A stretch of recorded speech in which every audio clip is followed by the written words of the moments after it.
Welcome back to Good Morning Indiana on this Friday. A story about a woman who had been living most of her life with a heart defect and didn't even know she had that. That's right. Our Kelsey Anderson spoke to her about this, and we hope that her story empowers women to be proactive when it comes to a healthy heart. Kelsey?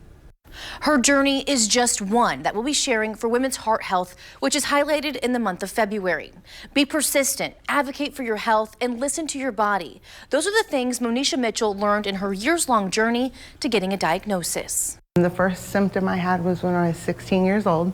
I'll never forget, I was at Butler taking singing lessons and just kind of slid down the wall. That was nearly 30 years ago. Since then, Monisha Mitchell dealt with odd symptoms like passing out and extreme fatigue that doctors couldn't diagnose. In 2019, I had run my first 5K. I was in the best shape of my life. And a couple days after I ran my first 5K, they thought I was having a heart attack. She says doctors still couldn't figure out what caused it until a cardiologist was able to take a closer look, this time inside her heart through what's called an angiogram. That's where they put iodine in the heart to see where problems are. That's how they found the rare congenital defect. Her coronary artery gets squished when her heart beats too fast. The doctor who diagnosed it has been a cardiologist for 40 years, had never seen a heart like mine, ever. The diagnosis now something she will always live with. Mitchell says she's often tired and has to cut back on physical activity. If they had found it earlier, they could have done the surgery. But at this point in my life, the surgery is dangerous. Not letting it stop her life, Mitchell says she's empowered by her diagnosis. My faith is what got me through. So I always say I'm fearfully and wonderfully made. God made my heart different than everybody else's, and so I feel like that's really special. But it empowers me too to want to advocate, to want to share my story, and to want to fundraise as well.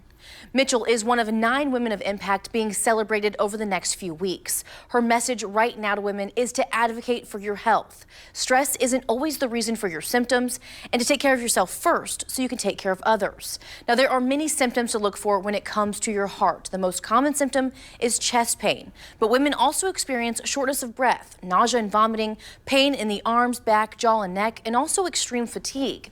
In Studio A, Kelsey Anderson, WRTV. Kelsey, we know heart disease is the #1 killer of women, and so the Go Red for Women campaign hopes to change that statistic. Mitchell's hosting a benefit next Friday in Zionsville with live music, drinks, and the community. All those proceeds will benefit the American Heart Association. I say road trip. Let's do that. Yeah. You can learn more about that and all our heart health initiatives right now by going to our website at WRTV.com. And don't forget to wear red today. It's Go Red for Women Day, and you had a little poll on your Facebook page asking which jacket. And before we get to Todd, so I asked viewers, which jacket should I wear that would not blind Lauren Casey? The overall winner is this thing that I think looks like a Target scanning machine, but that's okay. Anything for Lauren, anything for the women in our lives to be heart healthy, Todd. And I'm loving the red. Look at you. Look at you. You know, I told you I had a little surprise for you, but this is actually Kevin Gregory's jacket. So if it looks a little big on me, it's because Kevin's a couple of inches taller than me, but just sits behind the weather wall the whole time. Todd, when you're 6 feet tall, nothing is little. Sorry. 6'2". 6'2". Don't sorry. short this. Sorry. Two issues there.